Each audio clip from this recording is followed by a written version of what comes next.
உலகையாளும் உமையவளே, அருள் தரும் ஆடி, கண் போல காப்பவளே, உன்னை அழைத்தோம் வாரும் அம்மா.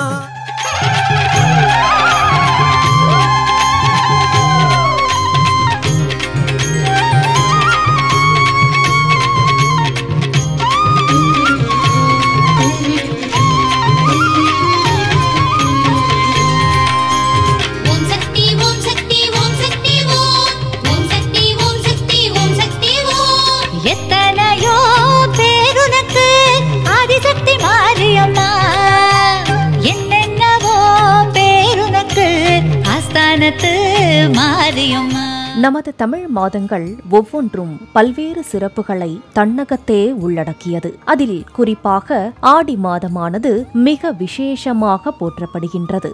ஆம், ஆடி மாதம் ஆன்மீக மாதம் மட்டுமல்ல, அது அம்பாளுக்கு உகந்த புனித மாதமாகும். ஆகையால்தான் கிராமம் முதல் நகரம் வரையுள்ள அனைத்து அம்மன் கோயில்களிலும் ஆடி மாதத்தில் திருவிழாக்கள் கொண்டாடப்படுகின்றன. நமது பண்பாட்டில் சிறப்புமிக்க ஆடி திருவிழாவில் எண்ணற்ற ஐதீகங்கள் கடைபிடிக்கப்படுகின்றன. அத்தகைய ஐதீகங்களுக்கு பின்னால் உள்ள விளக்கங்களை விவரிப்பதுதான் அருள் தரும் ஆடி நிகழ்ச்சியின் நோக்கமாகும். அந்த வகையில் இன்று மாவிளக்கின் மகிமைகள் பற்றி தெரிந்து கொள்வோம், வாருங்கள்.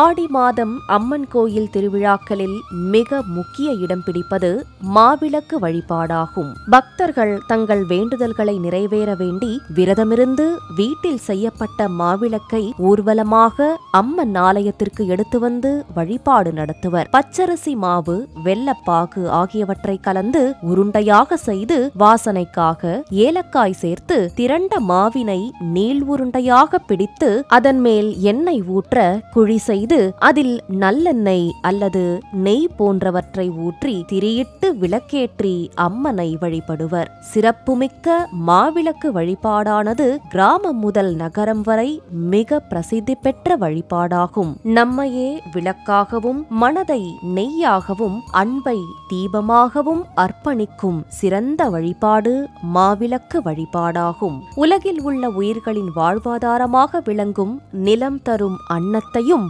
ஆனந்தமயமாக கருதப்படும் ஆகாயத்தை குறிக்கும் வெள்ளத்தையும் சேர்த்து நீரை குறிக்கும் நெய்யில் வாசம் செய்யும் அக்னி பகவானை வாயுவின் துணை கொண்டு ஒளிரச் செய்வதே மாவிளக்கு வழிபாட்டின் நோக்கமாகும். ஐம்பூதங்களையும் நினைவுறவும் ஐம்பூதங்களோடு இயந்தை நல்வாழ்வு வாழ வேண்டும் என்பதையும் உணர்த்தவே மாவிளக்கு வழிபாடு நடத்தப்படுகின்றன. மாவிளக்கின் தீபச்சுடரில் 3 தேவியர்களும் பிரசன்னமாகி அருள் புரிகின்றனர். சுடர் லக்ஷ்மியாகவும் ஒளி சரஸ்வதியாகவும் வெப்பம் பார்வதியாகவும் கருதப்பெறுகிற தீபச்சுடரில் 3 தேவியர்களும் வெளிப்பட்டு அருள் புரிகின்றனர். ஆடித் திருவிழா மட்டுமின்றி திருமணம், புதுமனை புகுதல், வளைகாப்பு போன்ற மங்களகரமான நிகழ்ச்சிகள் நடக்கும் முன்னர் குலதெய்வத்துக்கு மாவிளக்கு போட்டு வழிபாடு செய்தால் நன்மை விளையும் என்பது ஐதீகம். மாவிளக்கு எரிந்து முடிந்ததும் வெற்றிலை, பாக்கு, பழம் வைத்து தேங்காய் உடைத்து நைவேத்தியம் படைக்க வேண்டும். வருடத்துக்கு ஒரு முறையாவது நல்ல நாள் பார்த்து உரல் உலக்கை கொண்டு தனது வீட்டிலேயே பச்சரிசி மாவை இடித்து தயார் செய்து குடும்பத்தினர் அனைவரும் ஒன்றாக சேர்ந்து அம்பாள் சன்னதியிலோ அல்லது குலதெய்வ சன்னதியிலோ மாவிளக்கு தீபம் ஏற்றி வழிபட்டால் குடும்பத்தில் துன்பங்கள் முற்றிலும் நீங்கி நன்மைகள் மென்மேலும் அதிகரிக்கும் என்கின்றன சாஸ்திரங்கள். வீட்டில் மாவிளக்கு ஏற்றும் போது பூஜை அறையில் கோலம் போட்டு அதன் மீது வாழை இலை விரித்து அதில் மாவிளக்கை வைக்க வேண்டும். நாம் ஏற்றும் விளக்கானது குறைந்தது 2 மணி நேரமாவது எரிய வேண்டும்.